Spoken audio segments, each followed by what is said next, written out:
నాకు తెలిసిన ఒక ఆమె ఉంది. ఆమె ఒక ఆత్మీయ సంఘంలో రక్షింపబడింది. మంచి ప్రార్థనా పరురాలు. ఏదైనా చెప్పు, మోకాళ్ళు వేసి ప్రార్థన చేయటం, దేవుణ్ణి అడగడం తప్ప రెండో తెలియని తల్లి. వృత్తికి చాకలి వృత్తి చేసేటువంటి మనిషి ఆమె. అంటే ఇళ్ళమ్మడి తిరిగి వాళ్ళు ఇడిచిన బట్టలు తీసుకొచ్చి మూటలు గట్టి తీసుకొచ్చి వాక్కి తీసుకెళ్ళి ఉతికేసుకునేటువంటి పరిస్థితి, రజక వృత్తి ఆమె. కానీ దేవుణ్ణి నమ్ముకుంది. మీరు ఇంట్రెస్ట్గా ఉన్నారా?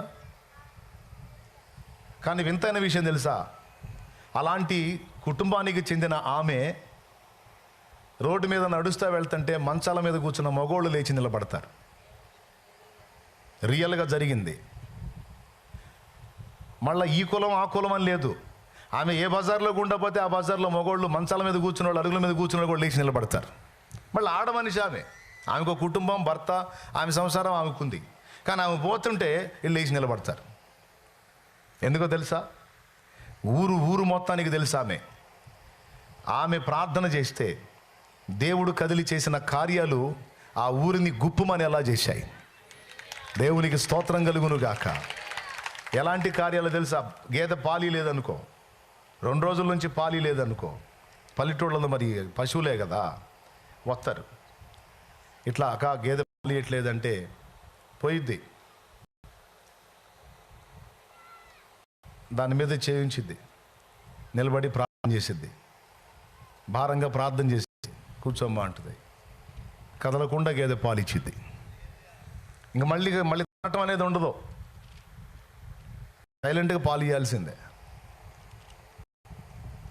తేలు గుట్టిందని వస్తారు, ఎగురుకుంటా. తేలు గుడితే ఎట్టుంటుంది తెలుసా మీకు? ఎంతమందిని గుట్టింది? చేతులు ఎత్త. భలే హాయిగా ఉంటుందంట తేలు గుడితే. నొప్పి, సలుపు, భయం ఉంటుందంట, ఎగరటమే. అప్పుడు తేళ్ళు ఎక్కువ. ఆ తేలు గుడి వస్తారు. వస్తే వాడు ఎగురుకుంటా వచ్చేవాడు కూడా. బాగా వినండి అమ్మా, ఆడవాళ్ళు వినండి, మగవాళ్ళు కూడా వినండి. ప్రార్థన చేస్తే జీవం ఎలా ఉంది, దైవశక్తి ఎలా పనిచేసేది అనేది చెప్తున్నాను నేను. ఎగురుకుంటా వచ్చినవాడు కూడా నూనె తీసుకొని యేసు రక్తం చేయమని చెప్పి అక్కడ రాసి ప్రార్థన చేసి, అంతలావున ఎగిరేవాడు ఈ ప్రార్థన సరిగ్గా సైలెంట్గా కూర్చుంటాడు. అంతలావున ఎగిరేవాడు గందరగోళం అయిపోయాడు. ఈ ప్రార్థన ఆమేన్ అనేసరికి కదలకుండా కూర్చుంటాడు. తెలుసా? ఆ విషయం దిగిపోయింది. అలాగున ఆ ఊరు మొత్తంలో ఏ ప్రాబ్లం అయినా, జ్వరమైనా, రోగాలైనా, ఏ ఇబ్బంది అయినా సరే ఆమె దగ్గర రావటం, ప్రార్థన చేయించుకోవటం. భర్త గమనిస్తూ ఉన్నాడు. ఆయనకేమో యేసు ప్రభు తెలియదు. ఆయన ఏమనుకుంటున్నాడంటే మా ఆవిడ మంత్రగత్తి అనుకుంటున్నాడు. రోజు అడుగుతాడంట, ఆ మంత్రం ఎందుకు చెప్పవే నాకని. మంత్రం లేదు, పాడు లేదా, యేసునామంలో ప్రార్థన చేస్తానంతే, ఏ మంత్రం లేదు, పాడు లేదు, నా ప్రభు శక్తి వాళ్ళని తాగుతుంది, స్వస్థత పొందుతున్నారు అంతేనయ్యా అంటే ఎగిరితంతాడంట. తెలుసా? నా దగ్గర నాటకాలు ఆడతావే, భర్త దగ్గర దాచొచ్చా? నా దగ్గరే దాస్తున్నావు అంటే మామూలు దానివి కాదు, నువ్వు ఏం దాచావో నా దగ్గర అని కొట్టేవాడంట. మళ్ళీ ఎవడన్నా తేలుగుట్టినోడు వస్తే ఆయన కళ్ళ ముందే అక్క తేలుగుట్టింది అక్క అనుకుంటా వస్తే ఆమెతో నూనె రాసి ప్రార్థన చేస్తే ప్రార్థన ఆమెనైనా సరికి అక్కడ తగ్గిపోతుంది. మళ్ళీ బాత్రూంలో బకెట్ తీసుకెళ్ళి నీళ్ళు పెడతాడంట. ఆమె పోసుకునేటప్పుడు ఆమె బకెట్ నీళ్ళు తీసుకెళ్ళి, ఇదిగో నీ భర్తను అయి ఉండి నేను నీళ్లు మోస్తున్నాను, ఆ మంత్రం ఎందుకు చెప్పవే అంటాడంట. అప్పట్లో ఈ మంత్రాలు ఉండే ఆయన ఏమనుకుంటున్నాడంటే ఆవిడ మంత్రగత్త అనుకుంటున్నాడు. ఆమె చెప్పింది ఒకటే సమాధానం, ఏ మంత్రం లేదయ్యా, ఏ తంత్రం లేదు, నా ప్రభు నామంలో శక్తి అయ్యా, అది యేసు నామంలో ఉన్న బలం, అది ఆ నామం అన్ని నామముల కంటే పైనామము, ఆ నామం ఎత్తి ప్రార్థన చేస్తే దానివల్ల జరుగుతున్న ప్రభావం ఇది. నీకు అర్థం కావట్లేదు నేను చెప్పినా, నాకు మంత్రాలు తెలియచావయ్యా, నేను అసలు ఆ సెక్షన్ నాది కాదు అని ప్రార్థన చేసుకునేదాన్ని, నాకేం తెలుసా ఈ మంత్రతంత్రాలు. మళ్ళీ పటాపటా కొట్టేవాడు, నా దగ్గర దాస్తావని. ఒకరోజు పొలానికి వెళ్ళాడు, బామ్మర్ది వరస అయ్యేవాడిని తీసుకొని పొలానికి వెళ్తే ఆ పొలంలో పని చేస్తుంటే, ఆ పని చేసేటప్పుడు ఈ బామ్మర్ది వరస అయ్యేవాడికి మండ్రగబ్బ గుట్టింది. వాడు ఎగటం మొదలు పెట్టాడు, బాగా అయిపోయింది నా పని అని. కొంతమందికి ధనుర్వాతం అనే జబ్బు ఉంటుంది. కాస్త ఇట్లాంటి వాతపు ఒళ్ళు ఉన్నోళ్ళు, ఇట్లాంటి జరిగినప్పుడు ప్రాణాలు కూడా పోయే అవకాశం ఉంటాడు. తలకిందులు అయిపోయి కళ్ళు తేలేసాడు. ఏందిరా ఇది పుట్టింది బావా అని చూస్తే అది మండ్రగబ్బ. అది ఏం కాదురా అంటే ఇటు తేలేస్తున్నాడు కళ్ళు. అయిపోయింది బావ, నేను బతకను బావ అని చెప్పి తీసుకెళ్ళి చెట్టు కింద బండేసి, ఇంటికి పోదాం రా, మీ అప్పగా అప్ప ఏదో అంటదరా, 4 ముక్కలు అంటది, ఊరకనే దగ్గర ఎందుకు భయపడతావు అంటే, ఏ కాదు బావ, ఆడదాకా వచ్చే పరిస్థితి లేదు, నా పని అయిపోయింది అన్నాడు.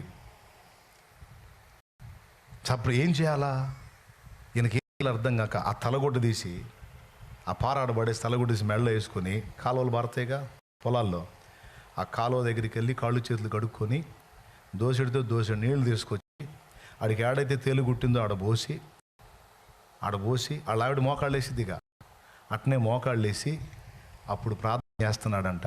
ఏమన్నా తెలుసా, నా భార్య దేవుడైన యేసు ప్రభువా, నా భార్య దేవుడైన యేసు ప్రభువా, నీకు ఎట్ట చెప్పాలో ఏం చేయాలో నాకైతే తెలియదు, ఆ అమ్మకి తెలుసు, నాకు తెలియదు. వీడు చచ్చేటట్టు అదురుపోయి, దయచేసి ఇన్ని బాగు చేయి, ఇన్ని స్వస్థపరచు, వీడికి ఆ విషయం విరిగిపోవాలి, యేసు ప్రభువా, యేసు ప్రభువా అని చెప్పని ఇక మొత్తుకుంటున్నాడు. అది ఇంత వాడు నిద్రపట్టాడు.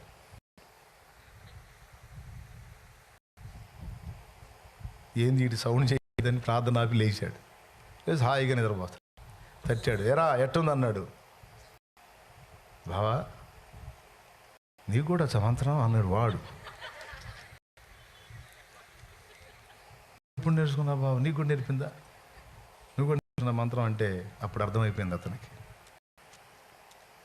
ఇక అదే లేచి ఆ కండం మెడ వేసుకుని వెళ్తున్నాడంట పొలానికి అడ్డం పడి. బావా ఎక్కడికి వెళ్తున్నావు ఉంటారా, నేను ఇంటికి వెళ్ళాలన్నా. ఏడుస్తా వెళ్తున్నాడు. ఎందుకు ఏడుస్తున్నావు, ఏం జరుగుతుంది, ఏం బావరా, పోదా ఉండు అంటే, ఆగురా నేను వెళ్ళాలా అని చెప్పి నేరుగా ఇంటికి వెళ్ళిపోయి భార్య 2 కాళ్ళు పట్టుకొని ఏడ్చాడు, నన్ను క్షమించమ్మా అని.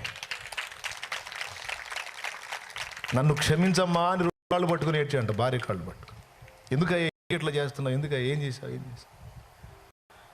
ఎందుకంటే మెంటలోడు కదా, మళ్ళీ కాళ్ళు నీళ్లు కొడతాడుగా, కాళ్ళు పట్టుకుని మళ్ళీ ఏం కొడతాడు, కాళ్ళు ఆడిపోతున్నామే. అప్పుడు చెప్పాడు, ఏడుస్తా చెప్పాడు, నిజంగా నువ్వు ఏ మంత్రగతివో ఏ మంత్రం ఉందో నీ అనుకున్నాను. కాదు, మంత్రం లేదు, తంత్రం లేదు, నీవు నమ్మిన దేవుని నామంలోనే శక్తి ఉంది. అది యేసు నామం.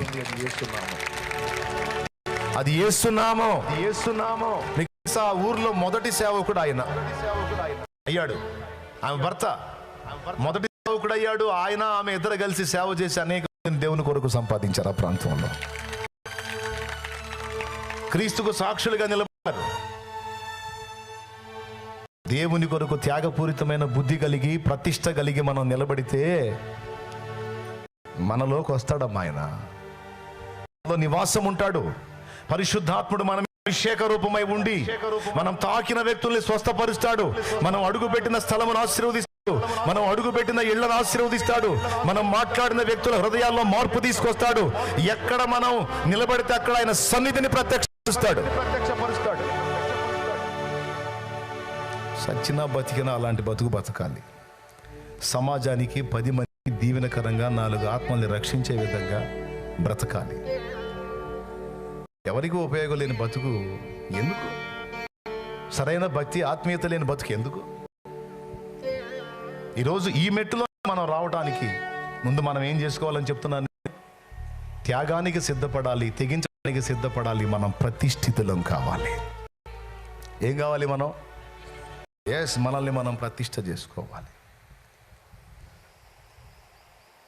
తెగించాలి. రోడ్డు పక్కన అడుక్కుంటున్నాడు కళ్ళు లేనోడు.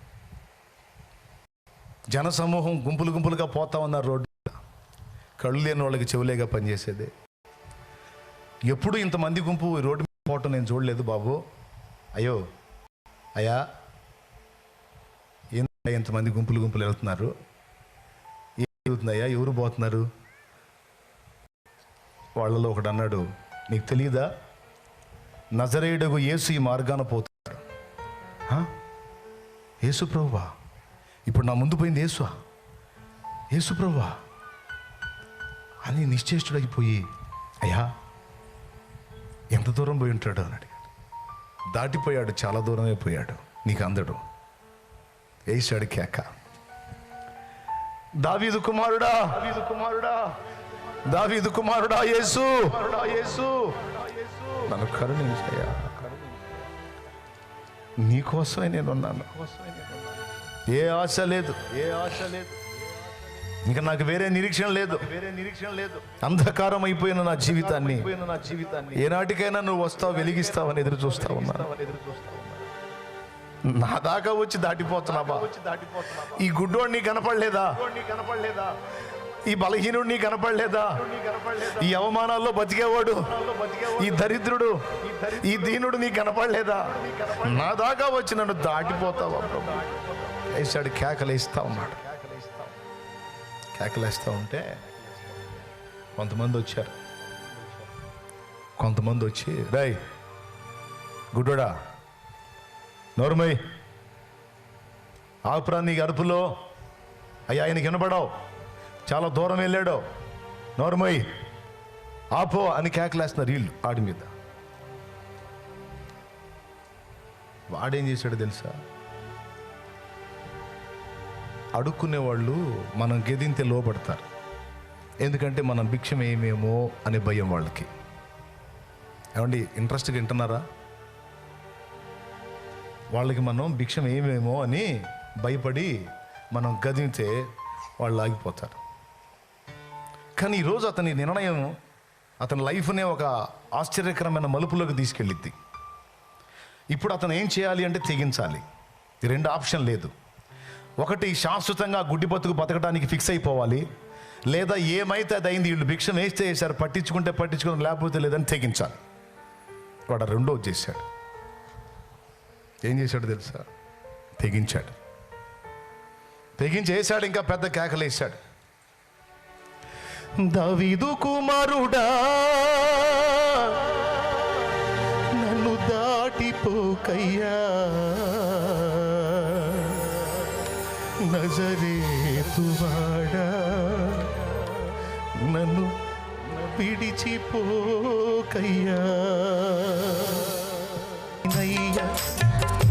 తెరువవా మగవాడినయ్యా నా స్వరము నీయవా, గుడ్డివాడిన.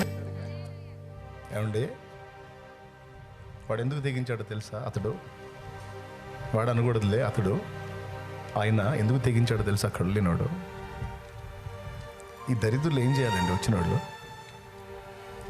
వచ్చిన దరిద్రులు ఏం చేయాలండి?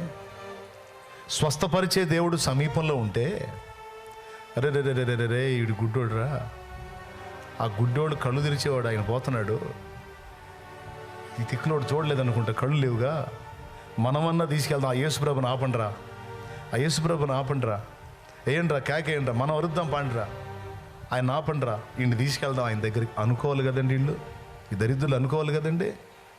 వీళ్ళు ఇతన్ని ఆయన దగ్గరికి చేర్చడానికి సహాయం చేయకపోగా, వీళ్ళు కేకలేసి ఆయన ఆపకపోగా, వీనిని ఆయన దగ్గరికి చేర్చకపోగా, ఆయనకు మొత్తుకుంటున్నవాడు నోరు మూపిస్తున్నారు, ఆయనకు మొర్ర పెట్టుకుంటున్నవాడు నోరు మూపిస్తున్నారు. ఈ దరిద్రులు వాళ్ళ మాట ఎందుకు లెక్క చేయాలండి? అతడు బాగుపడటం ఇష్టం లేని రకాలు ఇవి. జీవితం బాగుపడటం, ఆశీర్వదించబడటం, రూపాంతరం చెందడం ఇష్టం లేని బ్రతుకులు ఇవి.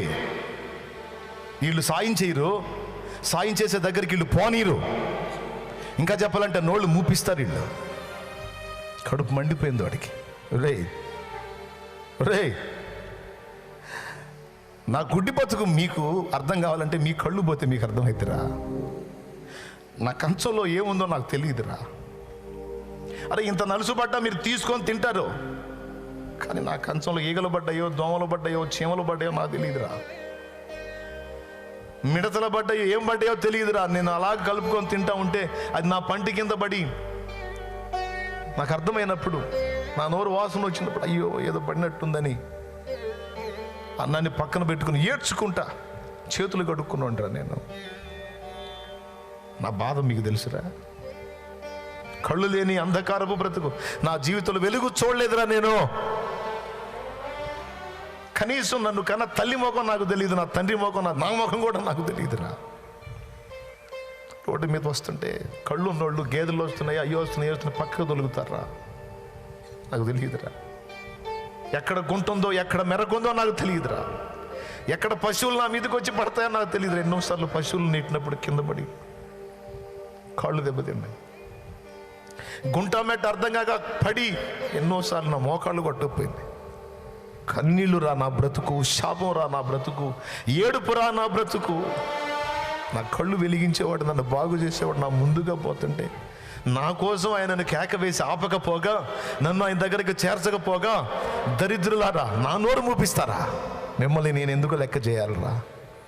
నేను మిమ్మల్ని నమ్మను, నేను ఆయననే విశ్వసిస్తాను, నేను ఆయననే నమ్ముకుంటాను. ఎందుకంటే మీలాంటి కఠినుడు కాదు ఆయన. ఆయన దయగలవాడు. ఎంతో మందిని బతికించినోడు, బాగు చేసినోడు, స్వస్థపరిచినోడు. నా మొర వినడా అని మళ్ళీ పెద్దగా అరిచాడట. దావీదు కుమారుడా అని ఇంకా పెద్దగా వేశాడు. ఆగిపోయాడు యేసయ్య. విశ్వాసాన్ని సిగ్గుపరచని దేవుడు నా దేవుడు, నమ్మికను వమ్ము చేయని దేవుడు నా దేవుడు. ఆయన పేరు నజరేయుడగు యేసు. ఆగిపోయాడు. చక్క చక్క నడిచేవాడు టక్కున ఆగిపోయాడు. ఆయన వెనక పెద్ద గుంపు, జనసమూహం, గోల. ఇంత గోలలో ఆ దీనుడి ఆర్తధ్వని విన్నాడు.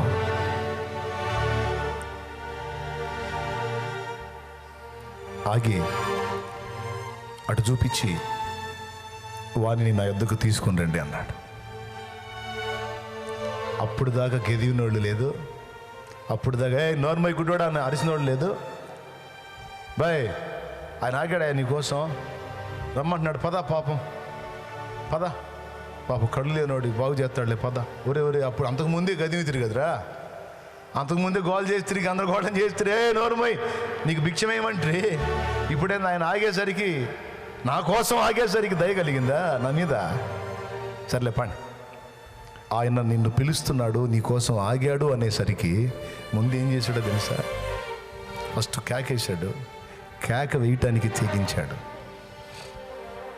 ఆర్తధ్వని చేశాడు. దాన్ని అడ్డగించే వాళ్ళు వస్తే వాళ్ళకి ఎదిరించి తెగించి ఇంకా ఆర్తధ్వని ఎక్కువగా చేశాడు. యేసు నీ కొరకు ఆగాడు, నిలిచున్నాడు అన్న విషయం తెలుసుకుంది. రెండో పని ఏం చేశాడో తెలుసా? చేతిలో ఉన్న కర్ర పరుచుకొని అడుక్కుంటాడు కదా బట్ట, అప్పటిదాకా ఆ గుడ్డితనానికి ఆధారమైనవి ఏవైతే ఉన్నాయో వాటిని ఇస్సిరి అవతల పడేశాడు. ఎందుకో తెలుసా? విన్నాడు నా ఆర్తధ్వని, వస్తాయి నా కళ్ళు. విన్నాడు నా ఆర్తధ్వని, ఆగాడు నా ప్రభు. మారిది ఇక నా జీవితం, మారిపోయింది ఇక నా జీవితం.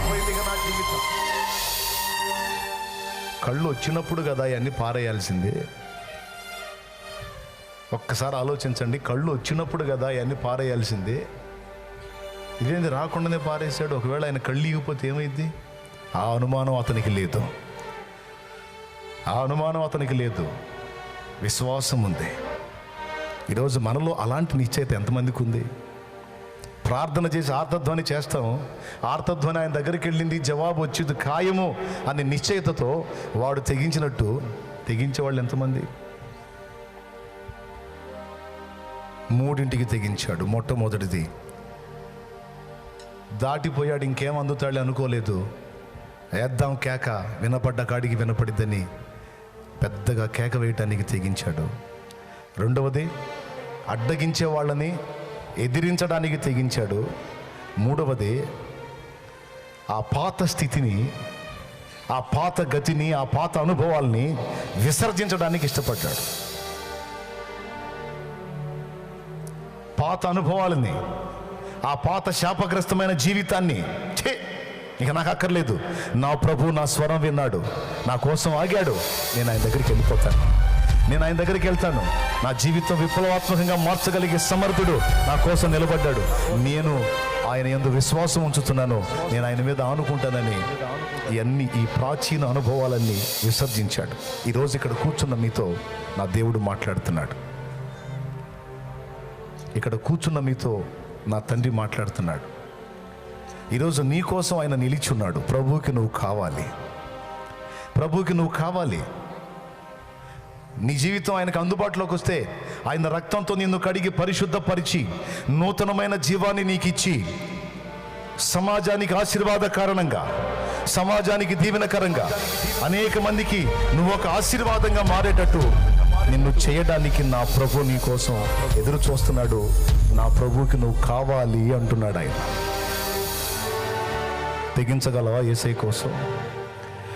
ప్రాచీన జీవితాన్ని విసర్జించి నూతన జన్మ అనుభవంలోనికి రావడానికి తెగించగలవా? నీ జీవితాన్ని యేసు ప్రభు చేతికి అప్పగించడానికి తెగించగలవా? నా యేసు ప్రభు మాట విని ప్రతిష్ఠితుడవై, ప్రతిష్ఠితురాలివై, పవిత్రత కలిగి అనేకుల కొరకు ప్రార్థన చేసే వ్యక్తిగా, సమాజాన్ని వెలిగించగలిగే వ్యక్తిగా నిన్ను నువ్వు ప్రతిష్ఠ చేసుకోవడానికి తెగించగలవా? నువ్వు అలా తెగించి నిలబడితే నిన్ను వెలిగించడానికి నా దేవుడు సిద్ధం.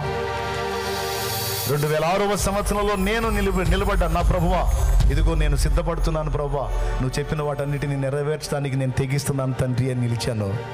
ఆ రోజు నుంచి ఈ రోజు దాకా ఆయన కృపతో నన్ను నింపి ఆయన దయతో వాడుకుంటున్నాడు నా ప్రభు. హల్లెలూయా. దానికంటే ముందు ఒకదానికి తెగించాను. నా కుటుంబ సభ్యులు ఎవరు మారలా.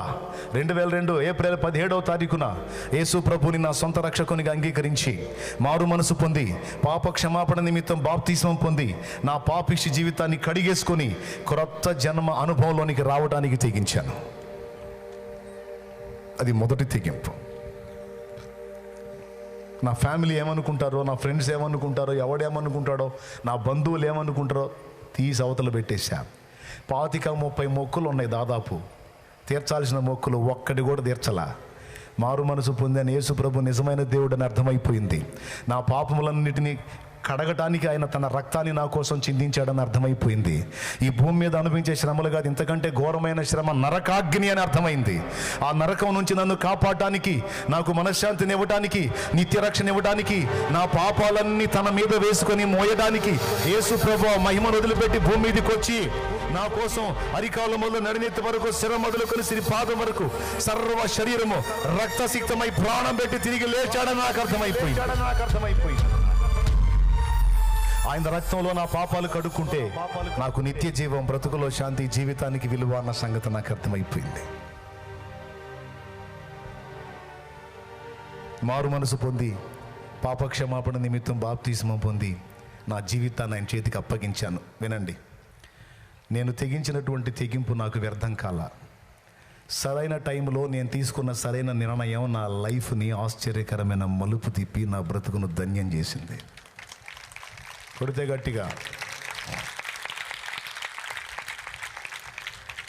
ఈరోజు ఇక్కడ బాప్తిస్మం పొందిన వాళ్ళు ఎంతమందో చేతులు ఎత్తండి. పొందిన వాళ్ళు దించండి.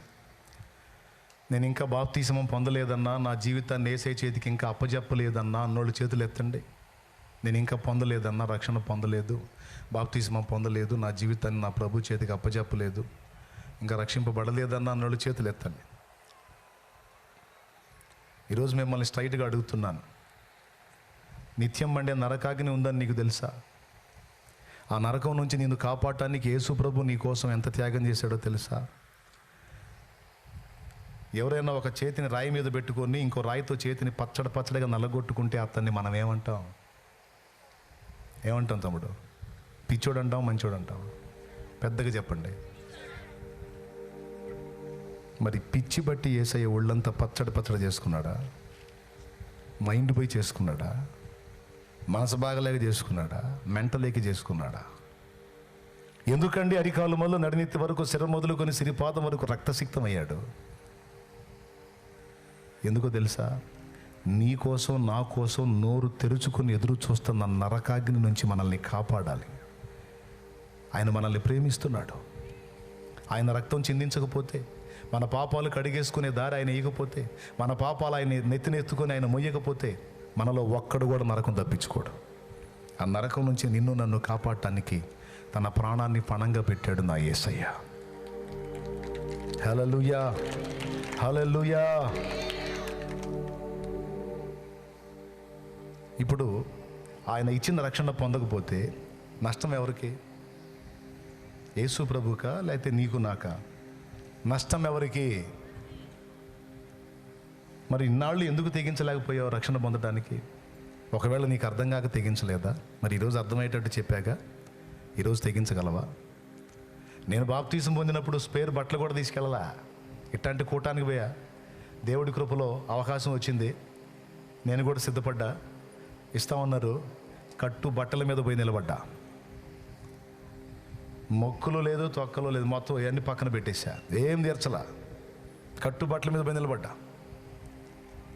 ఇదే ఎండజాం ఇచ్చారు బాప్తీసం. పోయింది నా దరిద్రం, పాపిష్టి బతుకంతా. వాడు ఏం చేశాడు, ఆ పాత జీవితపు ఆ కర్ర, ఆ జోలే, ఆ సంచి, ఆ చిప్ప, ముష్టి మొత్తం ఇసురవతలు పడేసి క్రొత్త జీవితం అనుభవంలోనికి యేసయ్య దగ్గరికి వచ్చాడు కదా. యేసయ్య దగ్గరికి వచ్చినప్పుడు అవన్నీ విసర్జించాడు కదా. విసర్జించి వచ్చి యేసు ప్రభుకు తను అప్పగించుకుని నిలబడ్డాడు కదా. అప్పుడు యేసయ్య ఏం చేశాడు తెలుసా?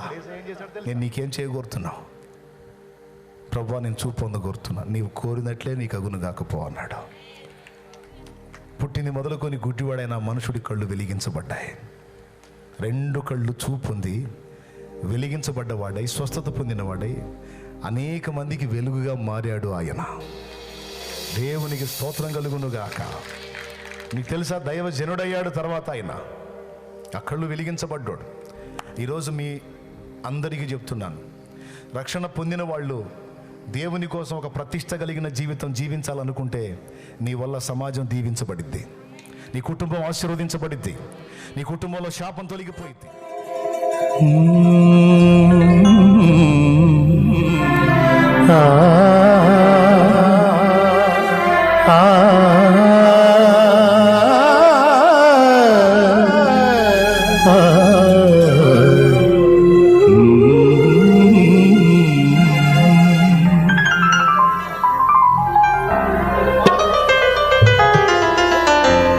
దేవా దర్శించు మా దేశం, మా భారతదేశం.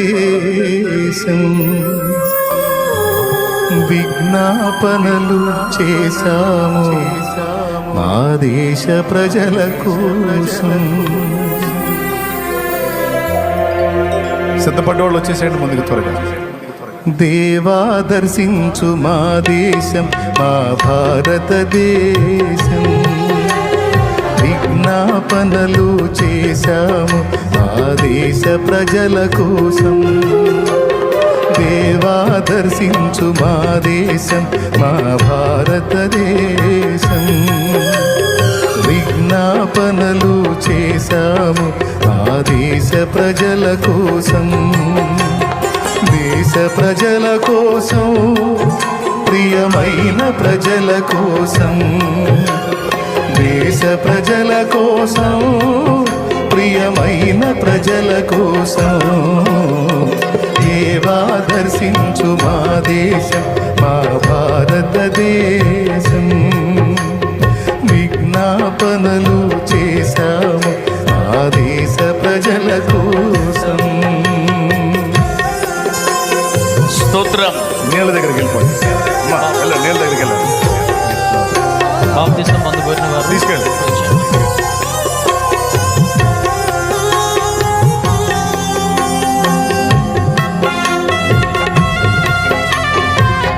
ఆదివారం కదా వస్తారు, ఇవాళ ఎవరు రారనుకున్నారు. ఈరోజు కూడా కొంతమంది బాప్తిసం సిద్ధపడ్డారు.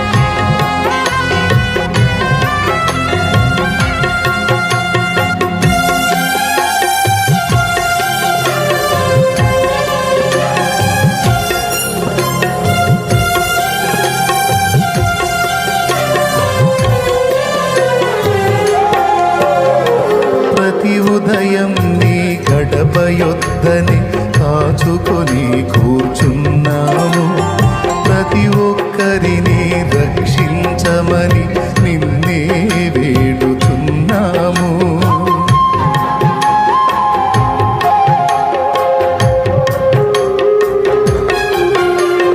ప్రతి ఉదయం నీ గడప యొద్దని కాచుకొని కూర్చున్నాము. ప్రతి ఒక్కరిని రక్షించమని నిన్నే వేడుకున్నాము. ప్రేమ కలిగిన యేసు దైవమా, నీవే మాకు శరణం. ప్రేమ కలిగిన యేసు దైవమా, నీవే మాకు శరణం. పాపుల కోసం చింది ఉన్నని రక్తమే మాకు అభయం. పాపుల కోసం చింది ఉన్నని రక్తమే మాకు అభయం. దేవా దర్శించుము, దేవా దీవించుము, దర్శించు మా దేశం మా భారతదేశం. విజ్ఞాపనలు చేశాము మా దేశ ప్రజల కోసం.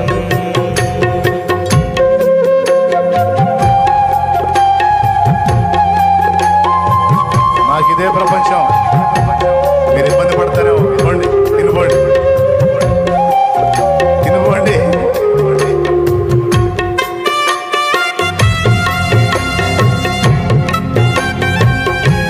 నాకు ఇదే లోకం, ఇందులోనే నా ఆనందం,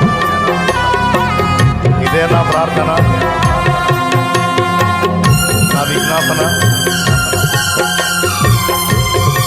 నా తపన.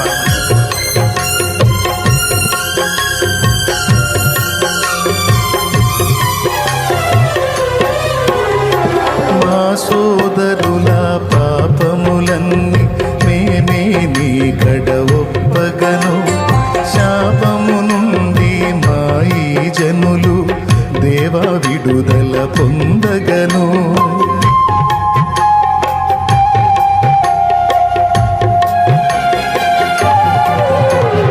మా సోదరుల పాపములన్నీ మేమే నీ కడ ఒప్పగను. శాపము నుండి మా ఈ జనులు దేవా విడుదల పొందగను. నీదు సూర్యుడా నీదు వెలుగును భారతదేశము చూడగను.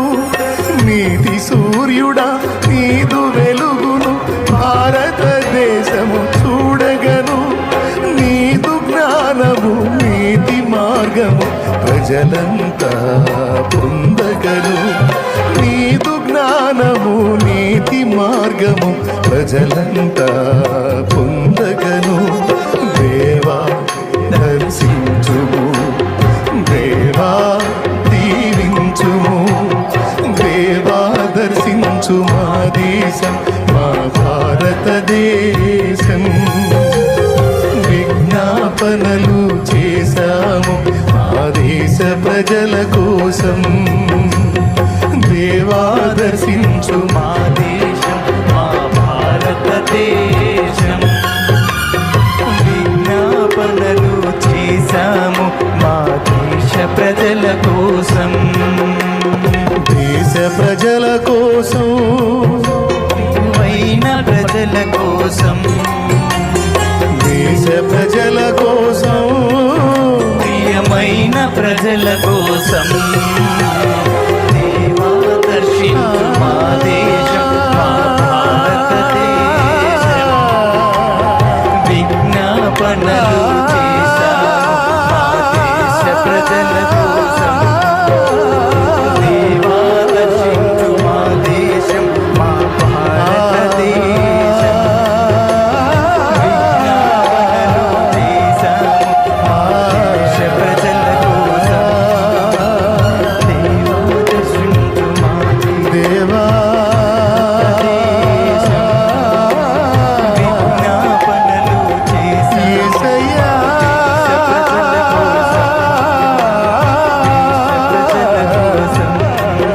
యేసయ్యా.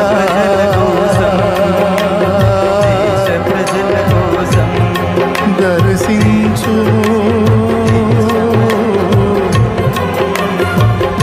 దర్శించు నా భరత దేశాన్ని